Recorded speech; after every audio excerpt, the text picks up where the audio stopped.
another healthy recipe day with Doc Dex Makalintan. Okay, magluluto naman tayo ng cheesy bangus ngayon sa sandok ni Doc. Oh, yan. Good morning, Doc Dex. Good morning, Justin. So ito yung ating cheesy bangus, no? So ito, madali lang to para sa ating mga nanay, sa ating mga tatay na nagluluto din, at sa lahat ng mga gustong matutong magluto. Mga single. Mga single. Pwede rin, pwede. Mga Okay, single. okay, pwede rin. Yan.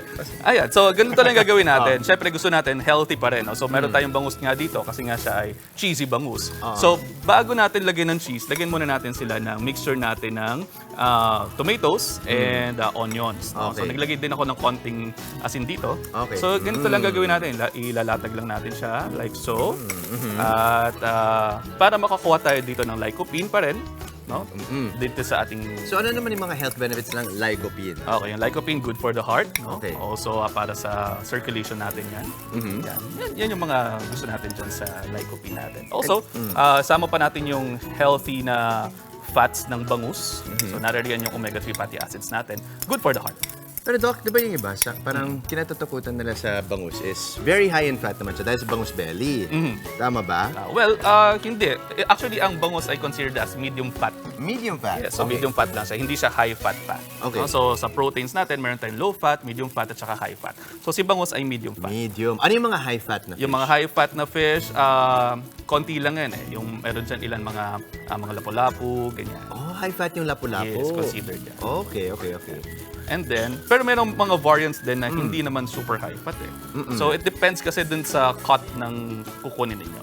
And then, lalagyan lang natin to ng cheese, no? So, yung cheese naman, mag-a-add lang siya ng flavor sa atin. So, gine-grate lang natin siya ngayon para ma-coat lang siya ng ma-coat. No?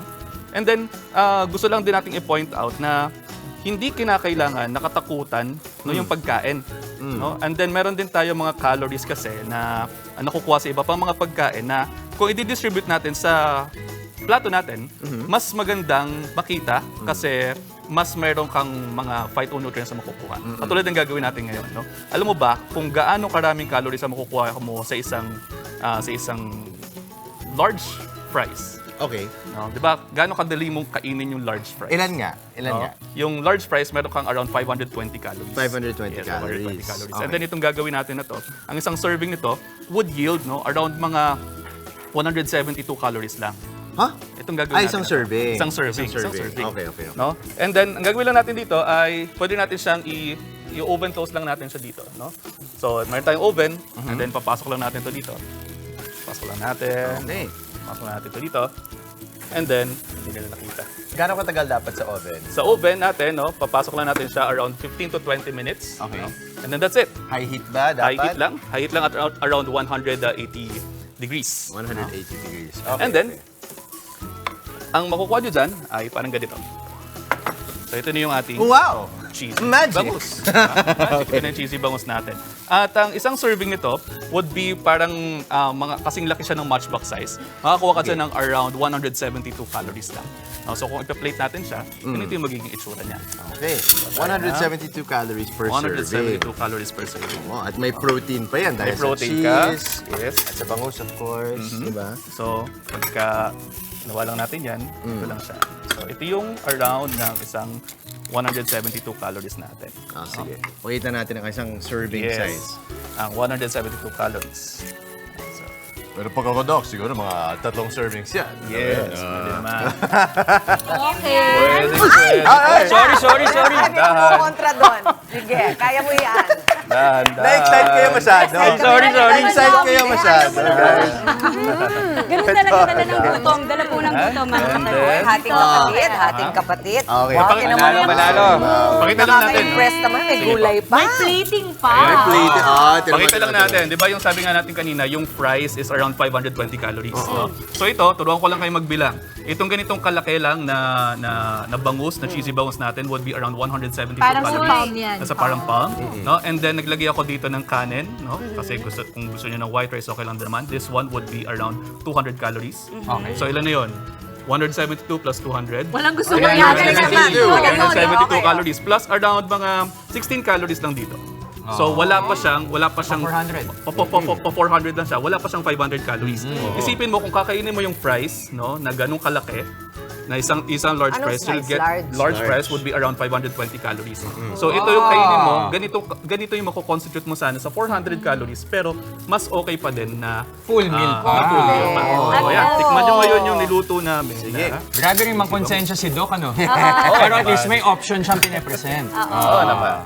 So ito na po. Spoon. Saka kakaiba yan, Excited na ha? ako i-try. Yes. Diba, kung minsan yung bangus, sanay na tayo Kasi dun sa mainit. adobo. Ay, Yes. sanay na tayo dun sa sa bistek bangus, sa fried bangus. Ito, kakaiba, Dok, This ha? one is Oo. cheesy oven bake. Yes. Gusto ng mga bata yung mga cheesy na Ngayon ganyan. ko lang ito matatry. Itong atake. At may kamatis.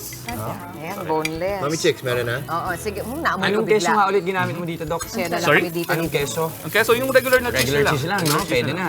Solve na. Wait, thank you. Masarap ba? Maui. Pwede Yeah, pwede sige pa. nga. Oo naman, oo naman. Kasi kinuha ko yung kalahati niya. Kuha kayo. Okay lang, mama. Tama. At Tama, saka, may pag kamatis mag-fries pa. ka, di ba? Hindi. Madaming preservatives pa. Madami pa Pag- preservatives. pag-fries. Ito, wala masyado. kaya ko. You get the good. Sure. Sige nga. Parang fresh lang talaga. Yes. Alam mo yung bangus natin fresh, ha?